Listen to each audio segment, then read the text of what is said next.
Hello my dear friends, welcome to friend classes. Friends, इस class में class 11 exercise 1.2 का concept overview का एक आपके पास टॉपिक है। इसमें फाइनाइट सेट। तो आइए हम जानते हैं फाइनाइट सेट क्या होता है। एक बार डेफिनेशन देख लेते हैं।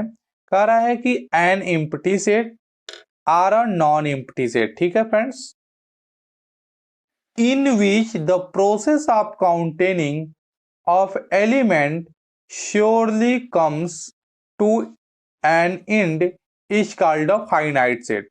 समझिए इस बात को क्या कह रहा है। कह रहा है कि empty set, non empty set जिसमें प्रोसेस ऑफ काउंटेनिंग, ठीक है ना, किसका प्रोसेस ऑफ काउंटेनिंग? एलिमेंट का। ठीक है, तो आपका चाहे एम्प्टी सेट हो, याद रखिएगा, एम्प्टी सेट और नॉन एम्प्टी सेट, ठीक है ना। Empty set, non empty set जिसमें process of counting of element surely comes to end, यानी कि निश्चित रूप से समाप्त हो जाता है, तो हम क्या कहते हैं? फाइनाइट सेट कहते हैं। आपके पास एम्प्टी सेट है और नॉन एम्प्टी सेट है। यदि आपके पास एम्प्टी सेट है और नॉन एम्प्टी सेट है और इस सेट में जितने भी एलिमेंट है, यदि आप उसे निश्चित रूप से काउंट करने पर यदि वह एलिमेंट समाप्त हो जाते हैं तो आप फाइनाइट सेट कहते हैं। ठीक है ना। तो आप याद रखिएगा कि process of counting of element surely comes to end यदि है तो वह आपका फाइनाइट सेट है।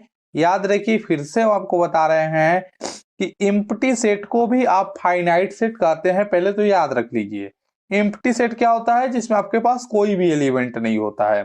तो याद रखिए कि एम्प्टी सेट भी आपका फाइनाइट सेट होता है। ठीक है, तो नॉन एम्प्टी सेट जो आपका खाली नहीं होता है, बहुत सारे एलिमेंट होते हैं।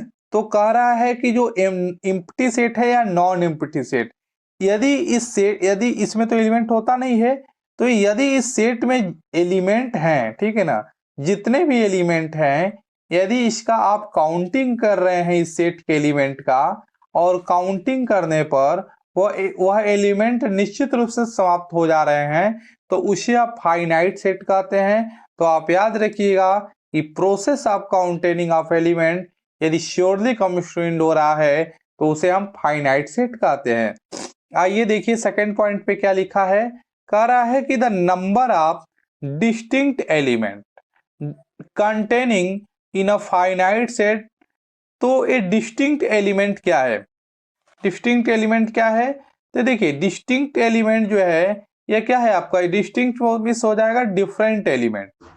आपके फाइनाइट सेट में डिफरेंट एलिमेंट निहित होते हैं। ठीक है, आपका जो फाइनाइट सेट होगा फ्रेंड्स, उसमें डिफरेंट एलिमेंट निहित होते हैं, रिपीटेड एलिमेंट नहीं होंगे। ठीक है, जो भी आपका फाइनाइट सेट होगा उसमें रिपीटेड एलिमेंट नहीं होगा।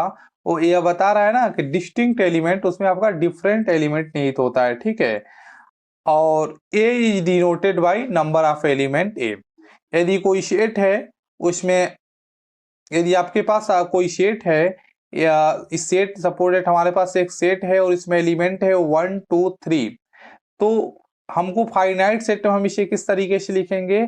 हम लिखेंगे कि नंबर ऑफ एलिमेंट ए कितने हैं? Number of element A 3।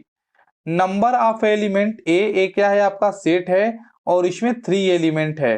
तो इस तरीके से हम डिनोट करते हैं। ठीक है फ्रेंड्स, तो आई होप कि आप इस बात को समझ चुके होंगे कि डिस्टिंक्ट एलिमेंट क्या है।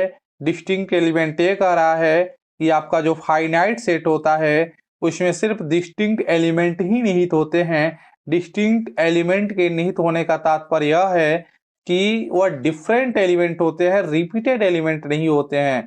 तो आपके फाइनाइट सेट में सिर्फ डिस्टिंक्ट एलिमेंट ही होते हैं। आइए कुछ एग्जांपल है उसे भी देखते हैं। जैसे आपके पास एक एग्जांपल है, आपके पास एग्जांपल में क्या क्या है? 2 है, 4 है, 6 है, ठीक है फ्रेंड्स, 8 है, 10 है और क्या है? 12 है।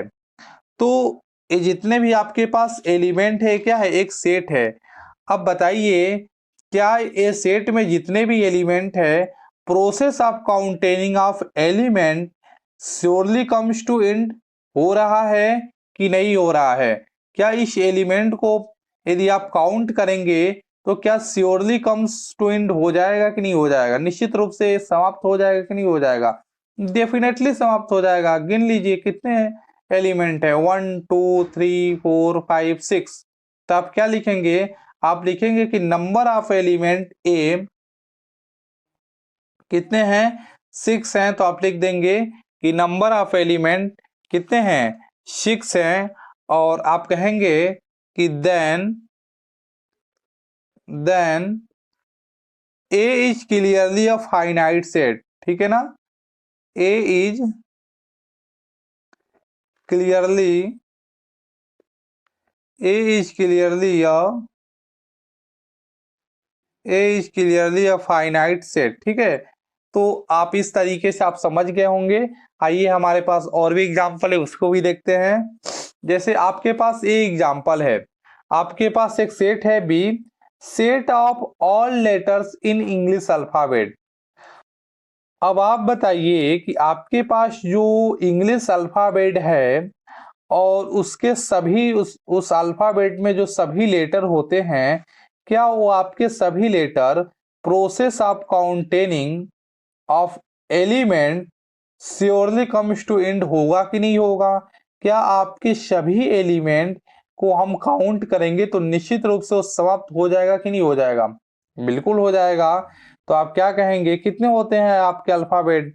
आपके अल्फाबेट क्या होते हैं? जैसे आपका सेट है तो आप कहेंगे कि number of element set B equal to 26। आपके अल्फाबेट 26 ही तो होते हैं इंग्लिश में। तो आप क्या कहेंगे कि number of element set B equal to 26। और ये क्या है? The process of counting surely comes to end. इसलिए क्या है आपका? ये फाइनाइट सेट है। यदि हम इसका काउंटिंग करें इसके एलिमेंट का तो निश्चित रूप से समाप्त हो जाएगा। इसलिए क्या है आपका?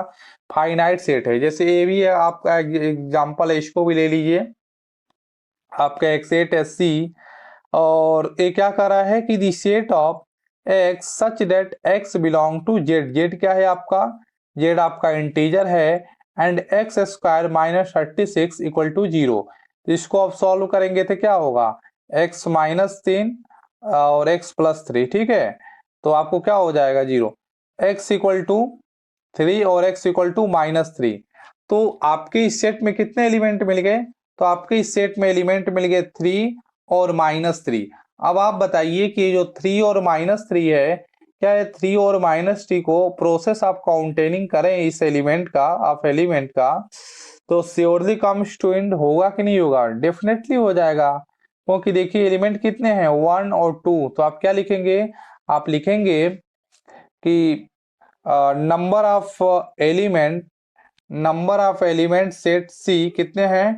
2 हैं। तो आप यहाँ पे लिख देंगे 2 एलिमेंट है। ठीक है फ्रेंड्स, इस तरीके से यह है आपका फाइनाइट सेट। हमारे पास कुछ और भी एग्जाम्पल है फ्रेंड्स, उसे भी हम देख लेते हैं।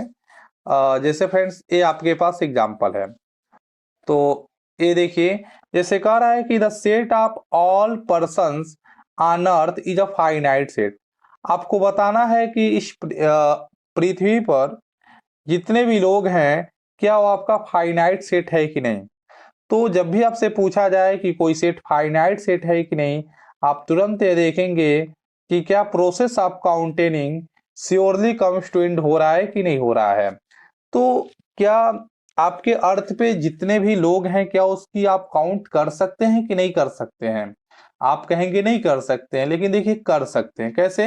आपको मालूम होगा, जैसे आपको बताया जाता है कि इंडिया में बताया जाता है कि इंडिया में इतने लोग हैं, आंकड़ा निकाला जाता है ना किसी न किसी मेथड से।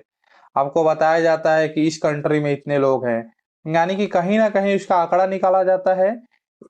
इस तरीके से हमें पता कर सकते हैं कि पूरे आपके पृथ्वी पर कितने लोग हैं, यानी कि इसका भी जो प्रोसेस ऑफ काउंटिंग है कि कितने पर्सन रह रहे हैं, ये भी क्या है? श्योरली कम्स टू एंड है। ठीक है, तो यह भी आपका क्या है? एक फाइनाइट सेट है। ठीक है, फिर कह रहा है कि the set of all animal on earth is a finite set.